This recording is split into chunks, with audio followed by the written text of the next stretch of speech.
Chef, sa tingin bang magugustuhan ni Mama Ellen, yung mami ni Iya, itong sisig rolls. Nakuha ko kasing recipe from the Home Foodie website. Alam mo ba na usong-uso to sa mga restaurant sa ngayon? Okay ba?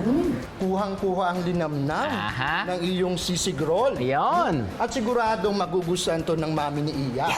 Gusto ko rin kasing matuto ng isang curry kind of dish na madelicious dapat. Kasi yun yung request ni Mother eh. Curry ba? Madali? No problem. Masarap? No problem. No problem din? Yes. Dahil madelicious na one-pot curry rice ang gagawin natin today. Yan. At eto pa, 5 ingredients lang. Chef, sure ka, 5 ingredients, tapos 1 pot method lang? Parang wala ka rin Yes. yata.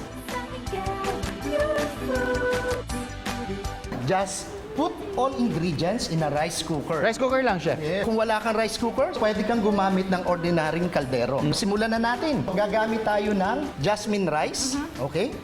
Lagay na natin dito. Kung wala kang jasmine rice, so pwede kang gumamit ng ordinaryong white rice.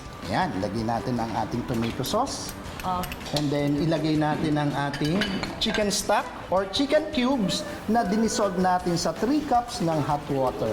And then, ilagay natin ang ating Pure Foods Chicken Homestyle Curry. Yan. Smells like curry already. And then, haluin natin ng konti. And then, cover until maging tender yung ating rice. Aha. Ang okay kasi dito sa Pure Foods Chicken, yung ginagamit nila dito, chicken breast na shredded, tapos slow cooked pa in rich flavors. Kaya sure tayo na sobrang malasa siya. Available din siya in 3 variants. So, meron tayong broth, apritada, and yung ating home-style curry na ginamit natin. So, ilalagay na natin yung ating Baguio beans. Okay? So, haluin lang natin. And then, takpan ulit. Ilang minutes yan, Chef? So, mga 2 minutes na lang. Ito na ang ating madelicious recipe today, ang one-pot curry rice. Ay, Chef, huwag mo kakalimutan yung ginawa ko naman, yung sisig rolls. Yes.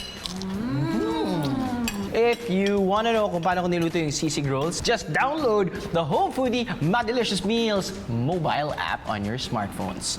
So, for more Madelicious Meal recipes, please check out our website, www.homefoodie.com.ph. That's right! Dahil kung kaya namin ni Drew, lalong kaya nyo rin to! Because everything dito sa Home Foodie is madelicious! Tuwang-tuwa ako dito sa niluto mo para sa mami mo. Tuwang-tuwa talaga ako. Pati itong sisig rolls, sa sobrang dali, tatawagin ko siyang sisig rolls. Oo nga, para nga kay Mami, hindi para sa'yo, inuubos mo eh. Sorry.